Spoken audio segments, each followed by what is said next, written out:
प्रेम से बोलिए शंकर भगवान की जय, माता पार्वती की जय।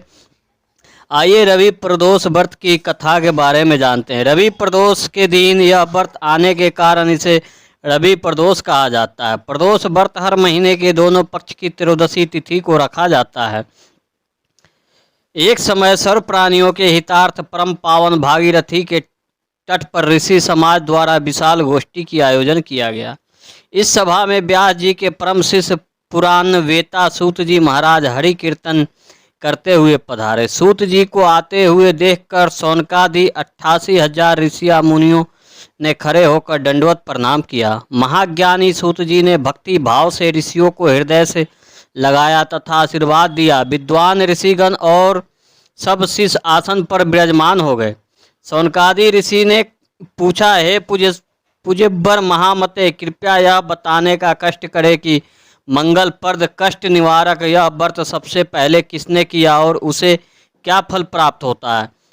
श्री सूत जी बोले, आप सभी शिव के परम भक्त हैं। आपकी भक्ति को देखकर मैं व्रती मनुष्य की कथा कहता हूँ, ध्यान से सुनो। रवि प्रदोष व्रत की कथा के अनुसार एक गांव में अति दीन ब्राह्मण निवास करता था। उसकी साध्वी स्त्री प्रदोष व्रत किया करती थी। उसे एक ही पुत्र रत्न था। एक समय की बात है, वह पुत्र गंगा स्नान करने के लिए गया। दुर्भाग्यवश मार्गों में चोरों से घेरा गया और वे कहने लगे कि हम तुम्हें मारेंगे, नहीं तो तुम पिता का गुप्त धन के बारे में हमें बतला दो। बालक दीन भाव से कहने लगा कि बंधुओं, हम अत्यंत दुखी दीन हैं, हमारे पास धन कहाँ है। तब चोरों ने कहा कि तेरी इस पोटली में क्या बंधा है। बालक ने निसंकोच कहा कि मेरी माँ ने मेरे लिए रोटियां दी है। यह सुनकर चोरों ने अपने साथियों से कहा कि साथियों, यह बहुत ही दीन दुखी मनुष्य है, अतः हम किसी और को लूटेंगे। इतना कहकर चोरों ने उस बालक को जाने दिया। बालक वहां से चलते हुए एक नगर में पहुंचा। एक नगर के पास एक बरगद के पेड़ था। वह बालक उसी बरगद के वृक्ष की छाया में सो गया। उसी समय उस नगर के सिपाही चोरों को खोजते हुए उस बरगद के वृक्ष के पास पहुंचे और बालक को चोर समझकर बंदी बना राजा के पास ले गया। राजा ने उसे कारावास में बंद करने का आदेश दिया।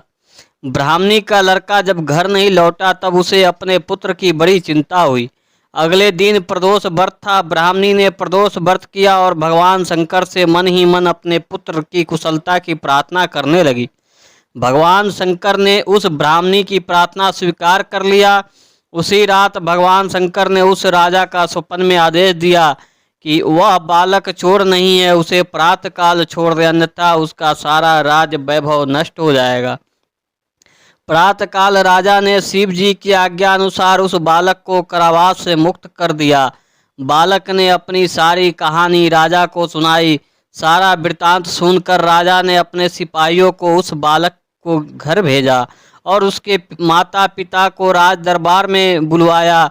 उसके माता पिता बहुत ही भयभीत थे। राजा ने उन्हें भयभीत देखकर कहा कि आप भयभीत ना हो, आपका बालक निर्दोष है। राजा ने ब्राह्मण को 5 गांव दान में दिए, जिससे कि वे सुखपूर्वक अपना जीवन व्यतीत कर सकते। भगवान शिव की कृपा से ब्राह्मण परिवार आनंद से रहने लगा।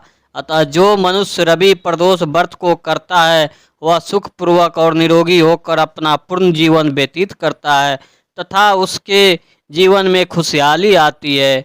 प्रेम से बोलिए शंकर भगवान की जय।